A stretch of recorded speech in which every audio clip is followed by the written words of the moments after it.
Hey everyone, how's it going? Desi's here with another video. Today I am going to be doing yet another book review on the second book installment of the Mistborn trilogy called The Well of Ascension. And so I finished this book about a month ago. So in writing kind of an outline of this review and talking about my impressions of it, it is going to be through the lens of someone who has already finished the entire trilogy. I finished The Hero of Ages, I'd say like 2 weeks ago or so, so I'm kind of freshly done with the whole series itself. And so in creating this review of the second book, I think I'm going to be looking at it through just kind of a different lens, seeing it as part of an installment, a third of an installment of the full picture that I have personally seen. I'm not going to have any spoilers in this video for the Hero of Ages book of the Mistborn trilogy, the third one. I am going to be spoiling the second book, however, The Well of Ascension. So if you've not read up to The Well of Ascension yet, or you haven't, started the series yet, I definitely recommend it. I think it's a really, really good fantasy book series. But yeah, if you haven't read yet, I wouldn't advise continuing on with the video. So without further ado, let me kind of talk about my own thoughts about just the book and what I thought about it. As a little bit of a disclaimer, this is going to be kind of a rough, unedited take of a video, so a lot of my thoughts are just going to be very out there and kind of fluid, and I'll follow my outline, but it's kind of going to be more of just a train of thought and a continuation of thought. So, the thing I really appreciated about The Well of Ascension versus the first Mistborn book introducing us to the world is simply the wider scope of the world in the second book. I think this book, since it's already introduced a lot of the principal foundations of allomancy and the Lord Ruler, the Final Empire, Luthadel, kind of the dominances, the hierarchies of the Ska noblemen, we have a clearer picture of that, and Brandon Sanderson really expands that by showing different parts of the world and kind of exploring and expanding on the culture of the world and being able to look at it with kind of a more rich perspective. And I think one of the standout characters for doing this in The Well of Ascension is Sazed. He is a very, very compelling character. He's just a good dude, and he's really passionate about what he wants to research and to help the world in. He is a very reserved and calm, somewhat collected individual, but he really does have a fiery passion to stand up and do what's right for the world, and that's very evident in Sazed's character. He primarily does research on religions, so there's a lot of different kind of philosophical elements that he talks about throughout the series in relation with other characters and maybe their struggles. And I always enjoyed seeing Sazed as a POV character because he was not a POV character in the first book. So seeing that in the second book was an immediate kind of excitement, just being able to look into the eyes of this character that I was very compelled with in the first Mistborn book, but wasn't really too connected with, without the perspective of looking at Sazed through the eyes of Vin. And so seeing that was just, I loved it. That was probably one of my favorite parts of the book, were reading the Sazed's character chapters. And moving on to that, just the duo kind of protagonists of the book are Elend, Venture, and Vin. And Elend was introduced around halfway through the first Mistborn book, so kind of jumping into the lens of Elend in the second book as a POV character was really interesting, just kind of jumping into a character we were mostly familiar with, but now kind of seeing what he's working with in his interior design of his mind.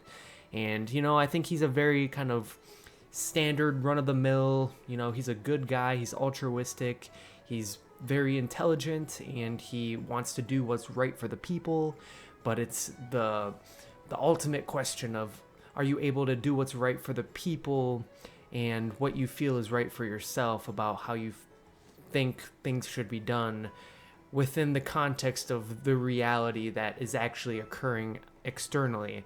And is there going to be contradictions in your philosophies versus what's actually able to be done?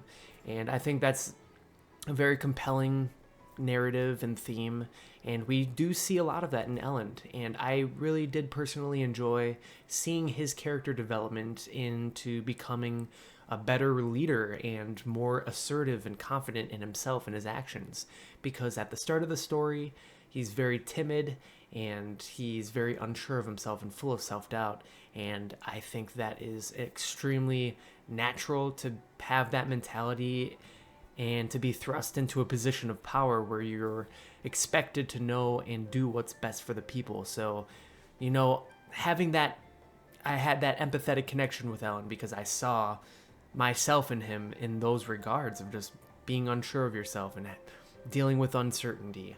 And I think the introduction of Tinwell, which was, she's a terrace woman who kind of becomes Ellen's mentor and kind of showing him how to lead, how to look, even just wearing a specific uniform and having a reserved kind of clean exterior, because you are a symbol for the people. You are what they look up to have hope and to feel like things are okay. And just to kind of, without going into more detail into those characters into specifics, the entire plot of this Well of Ascension itself is comprised of basically a siege on Luthadel, and the siege is enacted by Straff Venture, who is from the northeastern capital of I can't think of the name of it, but I'm definitely going to mention the city in the third book because it's very relevant, but it starts with a U, and he's sieging Luthadel to kind of reclaim his power and authority in that town, since the Lord Ruler's dead and he was one of the most powerful noblemen because he was the primary importer of the atrium geodes, or atium, I think it's called. Yikes, I haven't read the book in a little bit, so this is kind of my rough sketches of what was going on without getting too into specifics of it. But yes, Straff Venture's role, he is a looming threat throughout most of this story. I would look at him as one of the primary antagonists of the story. And we also are aware of another army that's attempting to siege Luthadel, which is Ket. And he is from the city of Phaedrex, or Fadre, however you want to pronounce it. And he's more of a kind of a barbarian, kind of like... He really reminds me of Robert Baratheon from the A Song of Ice and Fire series. He's like a bigger dude. He has a big beard. He's very outspoken and swears. And, he's just... He is very much a believer of having a strong grip on his people and being somewhat of a tyrannical leader. And not that I think that is a one-to-one with Robert Baratheon, but it was mostly just his demeanor and his exterior really reminded me of that character. And so we're aware of these two armies that are sieging Luthadel, and so there's always this kind of tension in the story that there's enemies around and maybe more enemies to come, which we're introduced to the Kolass, which are this race of or species of brutish mutant blue dudes who are 12 feet tall. But the thing about them is they start out at 5 feet tall and their skin rolls around them, but as they grow, their skin they don't get more skin. It just stretches out until it starts ripping open and there's blood and their face is all stretched out. It's a really gruesome visual to kind of comprehend.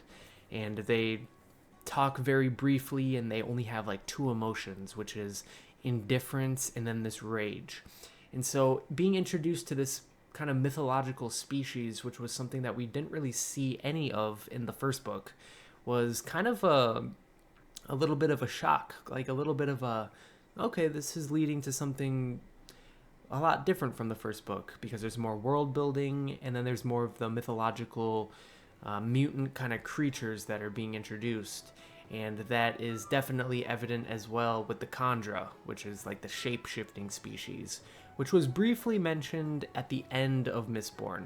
We knew that the Demo, or that's the soldier guy, but the nobleman kind of front that Kelsier was using for the gang, he was a Khandra shape-shifting into this nobleman.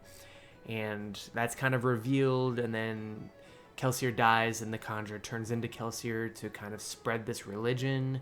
And another thing I want to talk about, because I don't want this review to be too long, because there's a lot I could talk about, so I want to kind of get a rough sketch of my thoughts about it. But there's a lot of talks about, religion and what people want to follow and what they find meaning in. I think that's a big overarching theme throughout the whole series that Brandon Sanderson likes to talk about, and that is very specific with Sazed's character POV, because he literally focuses on religion. And I think most of the heart of what Brandon Sanderson wants to portray in his story about kind of being a human and facing uncertainty and trying to find faith and hope in something greater than yourself, and just kind of being open to looking at things in a more positive light, really. I think that's most portrayed through Sazed's point of view. And as you might have been aware, I haven't really mentioned a lot of Vin yet, who is literally the main protagonist. And I think that's not because Vin is a bad character, in my opinion. I think she is a great character, but I think it really shows that all of these other characters externally, outside of the main protagonist, are really interesting too. And there's a lot to talk about regarding them. And I think it really shows that the characters that Brandon Sanderson created in this series are very well written, and they all have very kind of compelling and complex character traits that intertwine with each other, and you're able to see these people for their own individualism rather than looking at them as just a side character in a story. And that's what I really appreciate about his writing style. And we see that for all the other side characters as well. We see it for Breeze and Ham and even Demo, which is like the younger soldier.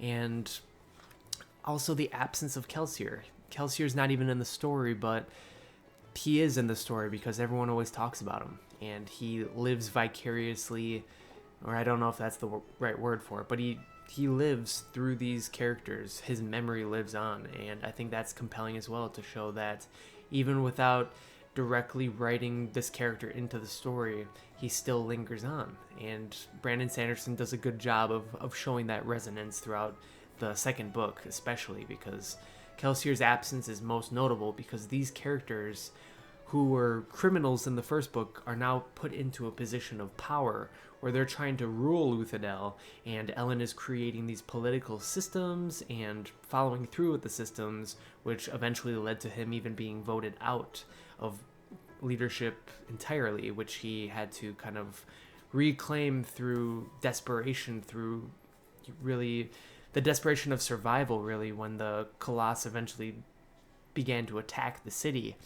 And for my review, I don't want to go through kind of the summarization of the plot, which I think I'm somewhat leading to through my talking points, but I do want to kind of talk about the overarching themes and just some of the standout characters and how they interacted throughout the story. And so going a little bit more in depth into Vin, because I think, she's the protagonist, she's important to talk about. She is definitely very much improved in her Mistborn abilities, since there is a 1-year jump from the first to the second book. And so we see Vin in this new mature light of her abilities being more honed in, and she is a very, very much a protector and like a vigilant defender of Elend, of the leader of Luthadel.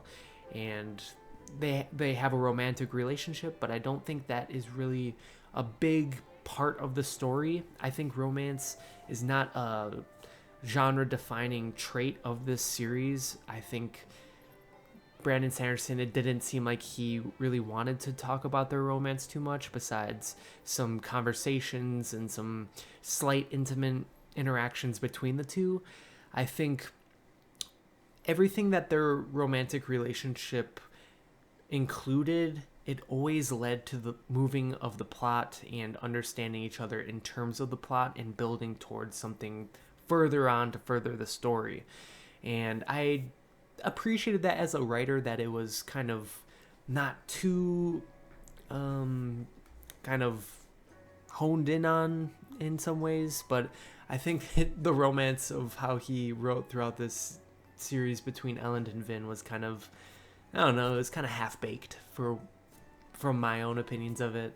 But I think we do see in her own inner monologues that Reen, her brother, who died years before the first book, he is less in her mind. He's less controlling of what Vin is doing, which was a big part of the first book. And I think it shows that she's growing into her own self even more, and she's becoming more trusting of her own instincts and being more self-aware about what makes Vin Vin. And I think that was very enjoyable to read in her character evolution up to the second book. And she uses her flaws that she kind of accumulated from living on the streets and being a survivor, and kind of some of the negative aspects of how she viewed herself in the first book kind of become more positive and advantageous as the story progresses, because she's now able to pick and choose what works for her and use those to her advantage. And I think a big one of those is just the paranoia and surviving and being aware of her environment. And when she's in the position of protecting Elend, that is a necessity, and being good at being paranoid is useful in those situations. So I think that was pretty interesting to see Vin in that light. And also her dynamic with Orsur, which was the conjurer who was the nobleman in the first book, and they're kind of back and forth.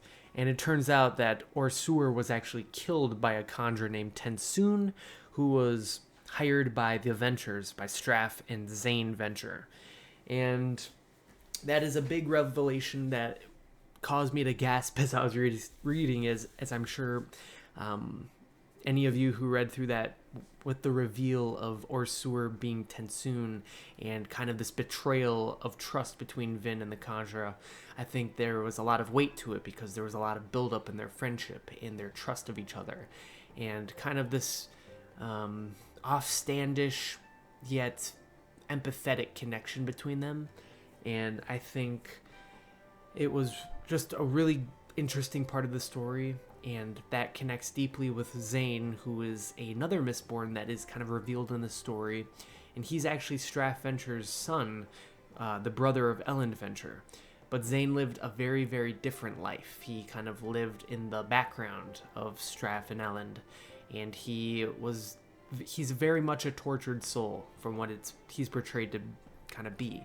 He's literally tortured by a voice that's always telling him to kill people whenever he sees anybody. There's a voice that he calls God, which we may know a bit more of in the third book, tells Zane constantly to kill people. And so Zane is always living with this voice.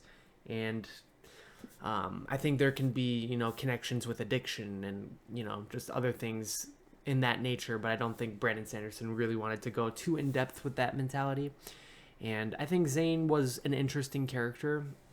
I saw a lot of mixed reviews on him because I watched a lot of reviews of this book after I finished it myself, because I always love hearing what other people have to think.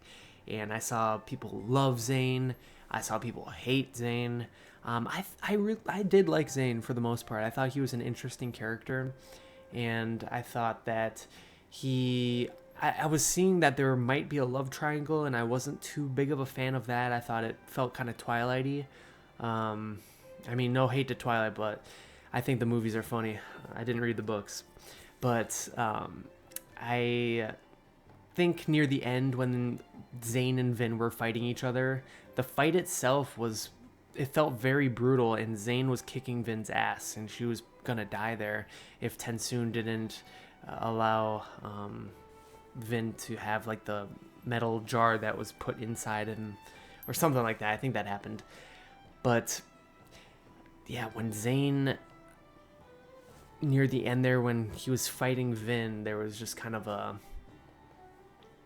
Zane was looking at Vin as she was gonna save him, and I just thought that was kind of sad for Zane's sake, but also I kind of found it a little strange. It felt kind of out of character for Zane to be saying, "Oh, you're gonna save me, you're gonna save me." I was like, where is this coming from exactly. I didn't feel like there was a good build up to that.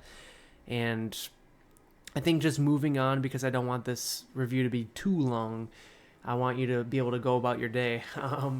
I think that the final battle in Luthadel with all the Koloss and just everyone banding together, and especially like Strathventure's death when like Vin cuts him in half pretty much. Like there was a lot of cathartic finales in this book that I really did enjoy, and it felt like there's a lot of payoffs from what was built up throughout most of the story. So the story itself I really did enjoy, and I really felt like there was a very slow and steady build up to some big things that happened, and sure enough that did happen. I really appreciated the slowness of the Sazed chapters in the beginning when he's investigating that the mist is acting different and it's staying out in the daytime more, and there's like a mist apparition that appears throughout the whole book for different characters' POVs. And then the end, it finally leads to actually finding the Well of Ascension, which felt very engaging, like this mythical architecture that Vin and the gang, and Vin and Ellen specifically, are gonna find. And then we see that Marsh goes and tries to kill Sazed, and pretty much does kill Sazed if he didn't have his Feruchemy to save him.